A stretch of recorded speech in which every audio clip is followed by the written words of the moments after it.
Kezaliman lagi ya. Tak ada jawapan tu. Keikhlasan dan kejujuran akan diselidik di padang mahsyar. Kezaliman tak ada. Memang lagi kena. Itu sebab Nabi Nuh AS disoal satu persatu oleh Allah, kemudian baru lulus. Ada umat VIP ni, 100 kali VIP di kalangan umat Rasulullah ni, pi depan terus berjalan menuju ke Telaga Kautsar. Lepas tu kita tunggu. Sementara duk minum apa semua ni, seorang-seorang duk pi ke mahsyar. Hak mana dah selesai dah. Hak ambil buku dengan tangan kanan, hak ambil buku dengan tangan kiri. Yang paling celaka ambil kat belakang. Utiya kitabahu wara'a dhahrih, daripada belakang. Paling celaka. Ni maklumat hak saya sebut ni pun kita akan tengok di mahsyar. Ada orang yang ditimbang sebelum kita tengok buku dia ambil kat belakang, daripada sini, ditengkuk.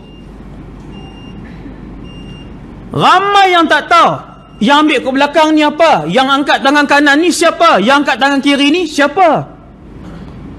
Yang mana ada ilmu hak pernah dengar atas dunia ni, dia ada jawapan. Siapa pun dia, teruk mana pun dia, baik mana pun dia, apa saja yang dia tengok, kalau dia ada ilmu waktu dia belajar di dunia, dia ada jawapan. Bila dia tengok ada orang sebelum dia ambil buku kat belakang, dia tahu hak ni paling celaka. Termasuklah kalau dia ambil kat belakang.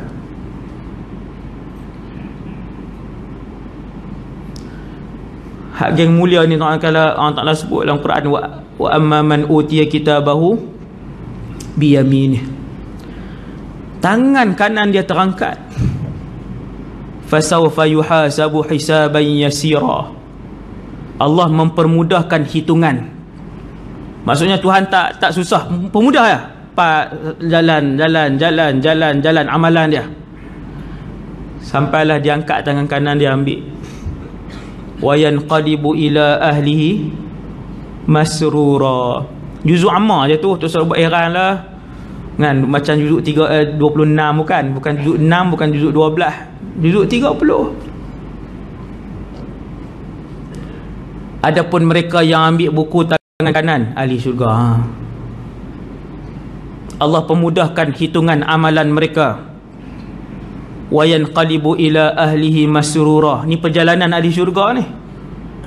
Apa dia buat lepas tu? Dia pun berlari mendapatkan ahli-ahli keluarganya yang lain yang juga di kalangan ahli syurga. Balik tengok surah apa tak? Tak ingat. Wa yanqalibu ila ahlihi masrura. Mahsyar, lepas mahsyar Telaga Kautsar. Dia pun ambil masrur ni seronok, masrura hal i'rab dia mansub bil fathah al-zahirah ala akhirih. Ngaji nahwu tahu. Dalam keadaan yang gembira ambil tangan kanan, pi cari siapa? Ahlihi, cari ahli keluarga. Nampak siapa tu? Daripada jauh nampak mak dia, kelui mak. Alung dapat buku amalan dengan tangan kanan. Pakat peluk, tunggu tang tu. Berapa orang keluarga kita ahli syurga? Di situlah berlaku perpisahan yang sebenar dalam kehidupan manusia. Mati tak pisah, tuan. Mati bukan perpisahan. Mati merupakan satu permulaan kehidupan yang mencabar. Melangkah kaki kanan dan kiri masuk syurga, permulaan kepada kehidupan kebahagiaan.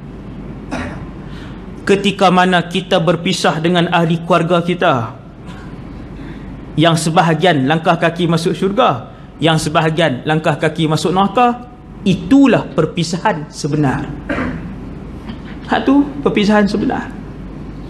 Anak kerja jauh, isteri kerja jauh, suami kerja jauh, hak dunia ni, hak ni semua sementara. Hak nak kekal selama-lamanya berpisah ialah apabila satu kumpulan ahli keluarga masuk syurga, satu kumpulan masuk neraka. Sama, kita berjumpa. Kalau tidak Allah tak sebut dalam Quran Yauma yafirrul mar'u min akhihi wa ummihi wa abihi wa sahibatihi wa banihi. Pada hari mahsyar itu kalian akan melihat yafirrul mar'u min akhihi. Orang tu dia akan lari daripada abang dia, adik lari daripada abang, abang lari daripada adik, kakak lari daripada adik. Ni Allah sebut. Jumpa ke tak jumpa? Jumpa. Jumpa. Wa ummihi wa abih. Dengan mak pun berjumpa, dengan ayah pun berjumpa. Tapi di padang mahsyar, mak tengok anak, anak tengok mak, mak beralih kot lain, anak beralih kot lain, sehinggalah buku amalan diletakkan di tangan masing-masing. Ketika itu barulah setiap orang akan mengukirkan senyuman dan mula rehat. Kat mana? Di sisi Nabi SAW, di Telaga Kautsar. Tak masuk syurga lagi, tapi rehat dah, boleh rehat dah. Waktu tu pakat duduk minum mayak daripada haudun Nabi, telaga Nabi tu. Fala yazma'u ba'daha abada, tak rasa dahaga dah selama-lamanya. Waktu tu baru sebut teruk noh, itu baru nak biasa manusia dia nak menyembang ah. Duduklah masjid pun sembang, takkan duduk di Telaga Kautsar tak sembang. Dalam khutbah pun manusia sembang, hak tak kerti bahasa ni nyembang. 40-an, 50-an, 60-an. Bukan contoh saya buat ni, memang duk ada hak nampak.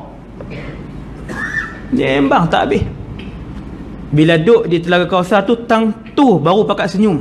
Masrura, baru muncul perasaan gembira ketika tu. Sebab di mahsyar tak ada manusia yang riang gembira, termasuk Nabi Ibrahim alaihissalam. Tak ada siapa ukir senyuman di padang mahsyar, sesenyuman.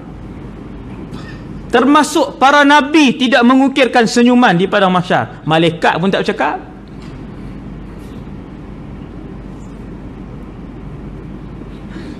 Sebab tu bila dapat putusan dengan tangan kanan ahli syurga, Allah berlari ni, berimpun satu tempat. 5-6 orang, 5-6 beranak. Nasib baik dulu ayah bawa semua main masjid. Sebab tu 5 anak dia ada waktu tu. Daripada umur 7 tahun ayah dia bawa main masjid, sekali dengan mak-mak heret main ke masjid. Maka dia mendapati isteri dan kelima-lima anaknya di telaga Nabi SAW.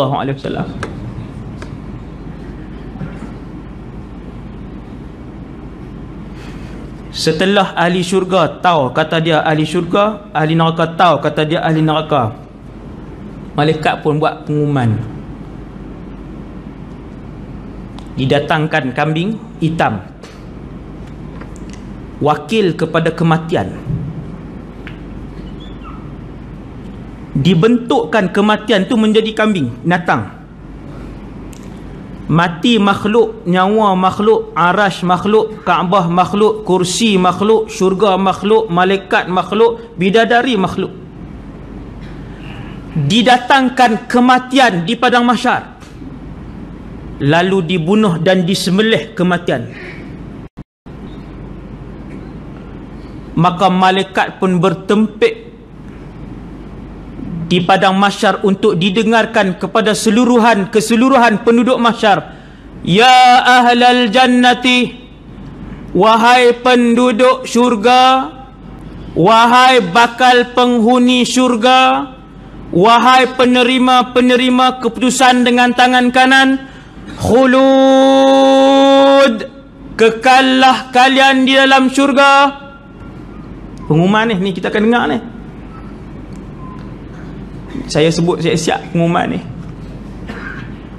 Amanah mewakili